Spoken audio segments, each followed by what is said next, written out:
बहुत ambitious young लड़की जिसके सपने थे। No no no, a big no. Duty की तरह दिखाया जाता है कि ये आपका कर्तव्य है। तो इतनी सेल्फिश कैसे हो सकती है? अपने बच्चे के बारे में नहीं सोच रही, खुद के बारे में सोच रही है।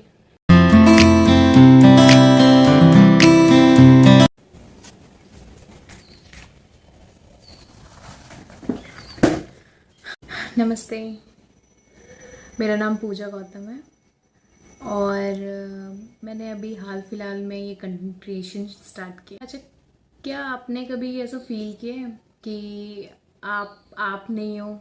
After having a baby you lost yourself. अगर हम दोनों की फीलिंग सेम है देन ये वीडियो आपके लिए है। चलो एक एक्टिविटी करते हैं। अब अपने आप को इमेजिन करो कि आप बिल्कुल शादी से पहले वाले टाइम में चले गए हो, कॉलेज डेज। बहुत एम्बिशियस यंग लड़की जिसके सपने थे, अपने दोस्त थे, टाइम था, सब कुछ था। बट नाउ इन रियलिटी बच्चों का टिफिन, घर का काम, कपड़े धोने हैं, बर्तन धोने हैं एंड अनकाउंटेबल काम जो कभी ख़त्म ही नहीं होते।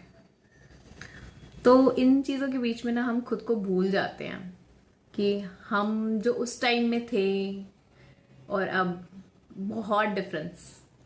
खुद को बिल्कुल भुलाकर हम मम्मी, किसी की वाइफ, किसी की बहू, किसी की भाभी, किसी की चाची, मतलब हम सब कुछ बन जाते हैं। बट जो हम थे, हम खुद को बिल्कुल भूल जाते हैं। हमारा नाम क्या है हम तो कई बार वो भी भूल जाते हैं। एंड वी थिंक कि यार ये तो नॉर्मल है, ये तो सबके साथ होता है, हम अलग थोड़ी हैं। But no no no, a big no. ये नॉर्मल नहीं है। मतलब होता सबके साथ है बट ये नॉर्मल नहीं है। योर मेंटल हेल्थ वो बिल्कुल भी सही नहीं रहती इस टाइम पे। साइकोलॉजी में एक टर्म है मेट्रिसीन। जैसे एडोलसेन होता है, टीनेजर के प्रोसेस को टीनेजर के प्रोसेस को हम एडोलसेन कहते हैं, वैसे ही माँ बनने के प्रोसेस को हम मेट्रिसीन कहते हैं। सो एक हार्मोनल आइडेंटिटी लेवल पे, इमोशनल लेवल पे एक बहुत बड़ा शिफ्ट होता है इसमें। लेकिन हमारे समाज में ना इसके बारे में बात ही नहीं की जाती। बिल्कुल नॉर्मल दिखाया जाता है। जो पोस्टपार्टम डिप्रेशन या इस बारे में बहुत कम बातें होती हैं। इन चीज़ों को बहुत नॉर्मल तरीके से लिया जाता है। हमें माँ बनने के प्रोसेस को ना एक ड्यूटी की तरह दिखाया जाता है कि ये आपका कर्तव्य है। सो आई थिंक चेंज लाना बहुत ज़रूरी है।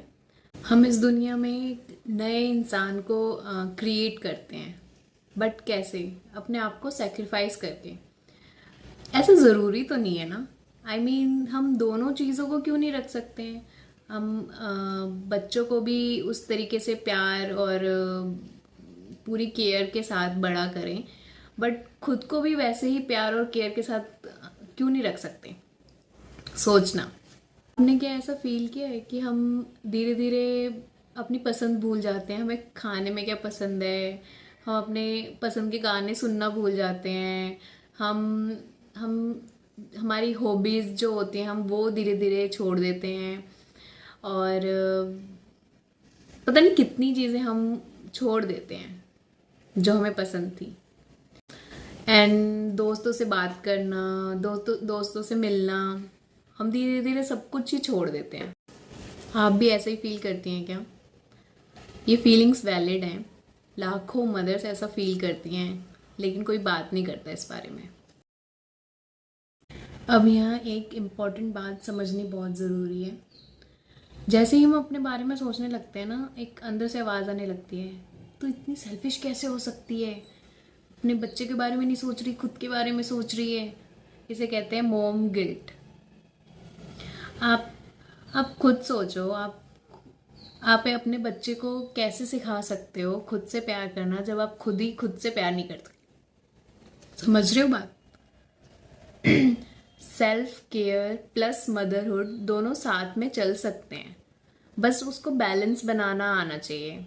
आप अगर खुद आप अगर अपने आप से भी प्यार कर रहे हो, अपने बच्चों से भी प्यार कर रहे हो, तो इसमें हर्ज क्या है? दोनों साथ में कर सकते हैं ना। तो ज़रूरी क्यों है कि खुद को प्यार कर ही नहीं रहे, बस बच्चों पे लगे हुए हैं, लगे हुए हैं, लगे हुए हैं। जब तक आप खुद से प्यार नहीं करोगे ना, बच्चों को भी पूरी तरीके से प्यार नहीं दे पाओगे। एक थकी हुई माँ जो अपने आप को भूल चुकी है, वो ज़्यादा बेटर पेरेंटिंग कर सकती है, या एक खुश, एक पूरी माँ ज़्यादा बेटर पेरेंटिंग करेगी? एक खुश पूरी माँ कर पाएगी ना। तो जो खुद अंदर से खुश है, वो आसपास अपनी खुशी दे सकती है।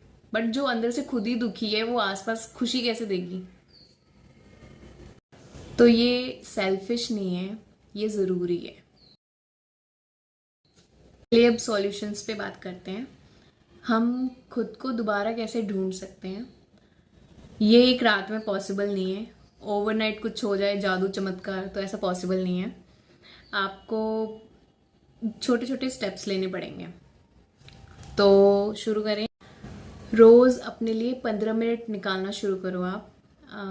चाहे आपको चाय पीनी है आराम से बैठ के, चाहे कोई बुक पढ़नी है, या कोई गाने सुनने हैं, कुछ भी करो, बट अपने लिए 15 मिनट निकालो। अगर आपकी कोई हॉबी है या हॉबी थी जो पहले थी अब नहीं है, उसको दोबारा रिवाइव करो। चाहे आपको पेंटिंग करना अच्छा लगता था, डांसिंग करना अच्छा लगता था, सिंगिंग, या कुछ भी, जो भी आपकी हॉबी थी, आप दोबारा वीक में एक बार या डेली, अगर आप पॉसिबल है तो डेली करो, बट वीक में एक बार तो कम से कम स्टार्ट करो दोबारा शुरू करना, और बहुत बेटर फील होगा उससे। अपनी आइडेंटिटी को ना सिर्फ एक माँ तक सीमित मत रखो। आप माँ तो है ही, बट एक इंसान भी हैं। आपकी पसंद मैटर करती है, आपके सपने मैटर करते हैं, आप खुद मैटर करते हो, तो उस पर भी ध्यान देना बहुत ज़रूरी है। ये बहुत इंपॉर्टेंट पॉइंट है। अपने सपोर्ट सिस्टम के साथ कनेक्ट करके रखो अपने आप को। चाहे वो कोई भी फ्रेंड हो, आपका रिलेटिव हो, आपके हस्बैंड हो, कोई भी हो, अपनी फीलिंग्स शेयर करो उनके साथ। अब कई कई औरतें ना, हम क्या करती हैं कि अपनी फीलिंग्स को दबा के अंदर रखते हैं, बट ऐसा नहीं करना है, हमें उसे निकालना है बाहर। आप किसी से भी बात करो, अपनी फीलिंग्स शेयर करोगे, आपका मन बहुत हल्का फील होगा। करके देखो आप। और छोटी छोटी चीज़ों में ना खुशियाँ ढूंढना शुरू करो आप। जैसे आप एक वॉक पे गए, आपको अच्छा फील हुआ, उसको सेलिब्रेट करो। आप कहीं आपने कुछ नया शुरू किया, आपने कोई हॉबी शुरू की, तो उस चीज़ को ना सेलिब्रेट करना शुरू करो। आपको बहुत अच्छा फील होगा। और सेलिब्रेशन ऐसा नहीं कि हाँ भाई डेकोरेशन हो गया, केक लेके आ गए, नहीं। एक कप चाय पी ली बना के, आइसक्रीम खा ली मनपसंद, या अपना फेवरेट कुछ खाना बना लिया, तो ये सब भी एक सेलिब्रेशन का तरीका ही है। और इन चीज़ों को करने के बाद आप ऐसा मत फील करने लगना कि यार मैं अपने बच्चों को कम प्यार करती हूँ क्या। बट ऐसा नहीं है, आप अपने बच्चों को तो प्यार करते ही हो, आप खुद से भी प्यार करने लगे हो अब। तो नेक्स्ट टाइम जब भी आप मिरर में देखो और आपको थोड़ा टाइम लगे खुद को पहचानने में, तो याद रखना कि आप खोए नहीं हो, बस ट्रांसफॉर्म हो रहे हो। बस थोड़ा ना हमें खुद को पकड़ के रखना है, ताकि हम उस प्रोसेस में ना खुद को ना भुला दें। ये याद रखना है। अगर ये वीडियो आपको पसंद आई हो, दिल को छू गई हो, तो वीडियो को लाइक करें, चैनल को सब्सक्राइब करें, और बेल आइकन दबाना मत भूलना। और मिलते हैं हम नेक्स्ट वीडियो में। तब तक के लिए अपना ध्यान रखना, और सबका ध्यान रखते रखते खुद को बिल्कुल मत भूल जाना, बिकॉज यू मैटर टू।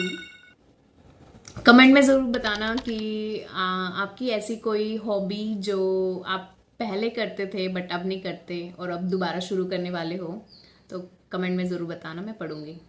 धन्यवाद।